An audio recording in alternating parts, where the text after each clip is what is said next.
Welcome to Cape Disappointment State Park, located in southwest Washington at the mouth of the Columbia River.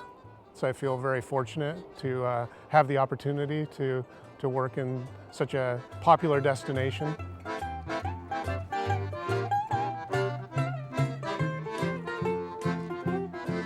Cape Disappointment State Park is special in that it offers different interpretive programs and events throughout the year. One of those, which is most popular, is the Waikiki Beach concert series. And the idea is just to get some beautiful music in a beautiful location where both locals and tourists can enjoy Waikiki Beach. Cape Disappointment got its name from a British fur trader named Captain John Mears. Back in 1788, he was disappointed that he couldn't find a way into the opening he saw in the coastline here. I think Cape Disappointment is really a surprising park. It has some of the greatest scenery, some of the most wild parts of our coastline, and it has such a multi-layered history.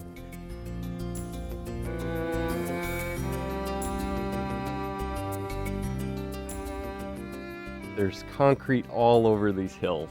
There's gun batteries, lookout stations, observation posts. One of my favorite is the old World War II radar tower, which no longer exists. I call it the Stairs to Nowhere. It kind of looks like Mayan ruins with the vegetation coming over the stairs, but once you climb to the top of the staircase, you get this grand view of the mouth of the Columbia River from up there. McKenzie Head is significant because it's the location where Captain Clark and 11 other members of the Lewis and Clark expedition got their first grand view of the Pacific Ocean. And when Clark was up there, he reported that the men appeared much satisfied with their trip, beholding with astonishment the high waves dashing against the rocks in this immense ocean. And the rock that Clark was referring to is no longer a sea stack as it once was, but is now surrounded by forested wetlands. When we do interpretive talks here at the center, I think our main goal is to connect people to history. People often come in here thinking that history is something separate from themselves. My goal with teaching people about history is to get them to think about history as if it's something that they're a part of, something that they're connected to personally. Not just something that they read about in a book, but something that affects them today. And so we'll welcome you to our evening campfire program for tonight. This is called a pump drill. And that red hot ember then can be put into what we call tinder. Cape Disappointment State Park has over 8 miles of hiking trails, some rustic and some paved.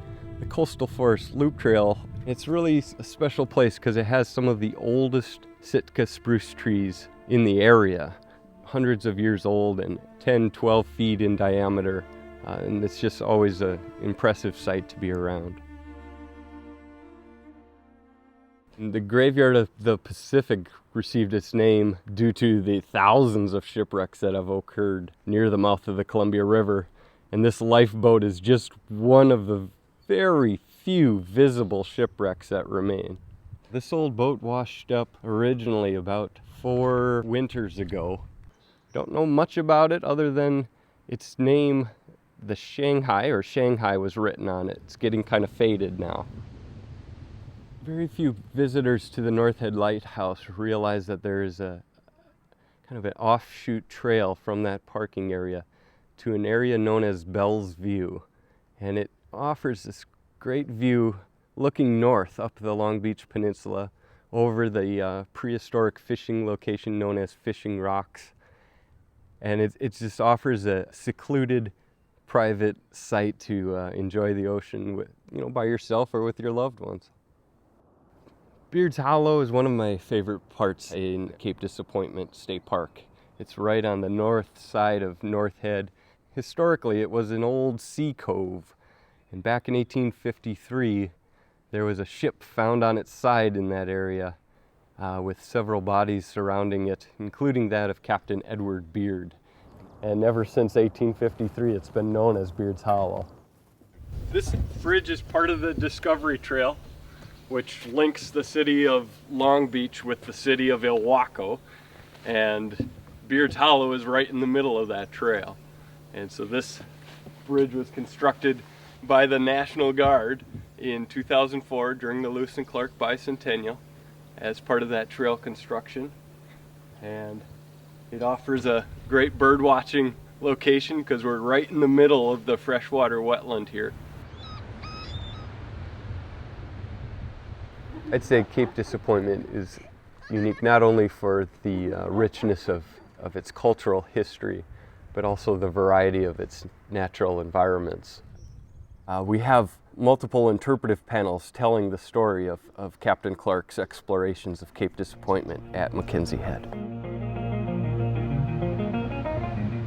We're in the North Head Lighthouse District. The lighthouse and the support structures were all constructed in 1898.